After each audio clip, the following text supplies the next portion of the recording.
Well, I'm here to represent the city of Paris, being Deputy Mayor of Mayor Anne Hidalgo, to promote all the action we have with our climate action plan in Paris, but also to prepare COP21 in Paris next year. Brilliant. And tell us more about Paris's climate action plan. Well, Paris is involved for many years now in climate action. We've been adopted a climate action plan in 2007 with three really important commitments about reducing our GHG emission by 25 by 2020. This is the first step we set, but also working on energy efficiency and developing green energies. And we have a two-level set of action, meaning that we work first on the City of Paris administration. The climate action plan is inspiring all our public policy, from transport to social housing, public procurements, everything. And on the second hand, we work a lot with the territory, because in Paris we're really convinced that we have to involve all the community, association, corporates, companies, individuals to tackle climate change, and we have developed tools to do so. Brilliant. And can you give us some examples of the work that's being done in Paris at the moment? Yeah, right now, after 7 years of implementing the climate action plan, we've been doing, for example, retrofitting in 25,000 social housing units. We also have a really important transport mobility system and program, including a bike and an electrical car sharing, which is really popular in Paris right now. We've been developing a lot of things around food and organic and local food to implement that in the children canteen in schools. And also we have developed a huge network of citizens involved in sustainable action, and that now is gathering around 10% of the population of Paris.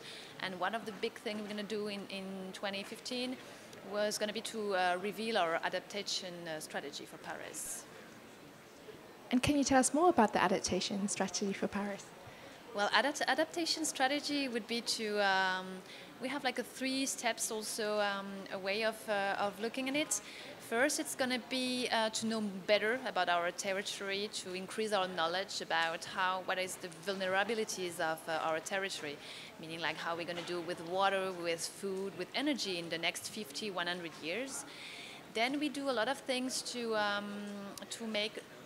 increase people awareness about adaptation. For example, we have a big action on flooding because of the River Seine. Paris is at risk, but also about drought and how to manage to live with that difference and to adapt to climate change actually in the city.